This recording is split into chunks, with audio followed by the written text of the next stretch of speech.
Hi, I'm Mark Levison from Agile Pain Relief Consulting. I help teams and organizations become more effective. Sprint retrospective. What's your first thought when you hear that's on the calendar for today? Do you think great, or do you look for excuses to get out of it? In the world of Scrum, a retrospective is a fixed period of time at the end of the sprint where the team get together and find ways to improve. The whole point of a retrospective is they're supposed to help teams become more effective. But most of us have seen where that isn't the case and where things have gone wrong. Why? Well, mostly because they're either no fun at all to do, so people don't want to participate or attend, or they failed to deliver the improvements as promised. This series will look into retrospective sins and some of the possible cures. I'd like to tell you I've done formal and extensive research into why retrospectives fail, but I can't.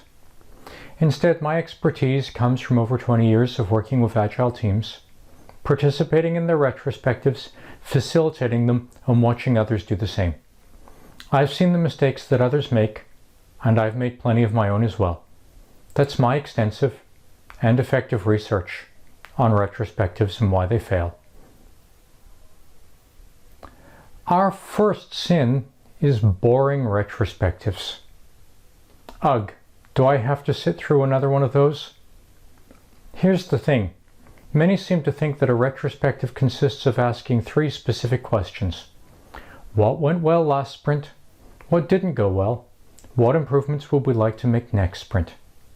Have you heard those same 3 questions before? Easy, right? Predictable and boring. The same questions every time is not going to be something you look forward to doing.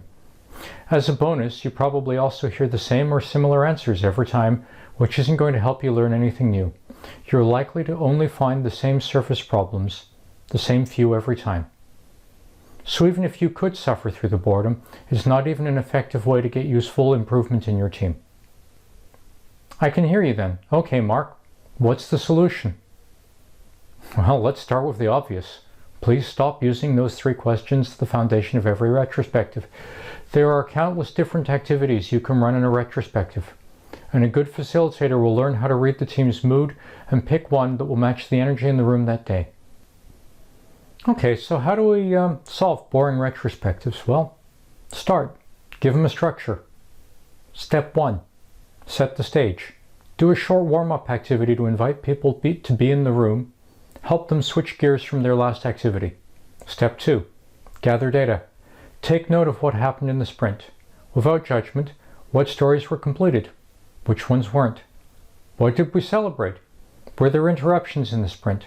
What were their sources? Other teams with their dependencies? Management? There may be many sources of data, and we'll cover this later in the series. Step 3. Generate insight. Why did the things that happen the way they did? Identify patterns. See the big picture. Step 4. Decide what to do. Find one small thing your team has the energy to improve in the next sprint. Step 5. Close the retrospective. Take a moment to reflect on the retrospective itself. Let's take a moment to recap those steps. Step 1. Set the stage. Step 2. Gather data. Step 3. Generate insights. Step 4. Decide what to do. And then finally, closing. Couldn't be simpler, right? Now that we have a structure or the bones to a retrospective, we can look at changing the activities you use on a regular basis. If you're stuck and don't know what you would like to choose, go visit a website called the Retromat. Pause the video.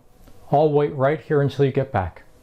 The Retromat is chock full of activities you can use to make your next event more engaging. Changing the activities will help with the boredom. Making a decision about what to do, an explicit action item, should help with the next one, wishful thinking. Okay. Our second sin, all talk and no action. I know you've seen this one all too many times. You had a great discussion in the retrospective, many challenges were covered, ideas for improvement were discussed. Excellent. Fast forward to the next retrospective, same thing. You might have varied the prompt questions and activities so they're not boring anymore, but now we're hearing the same problems over and over again from one retro to the next, because nothing is changing. Plenty of complaints, no action.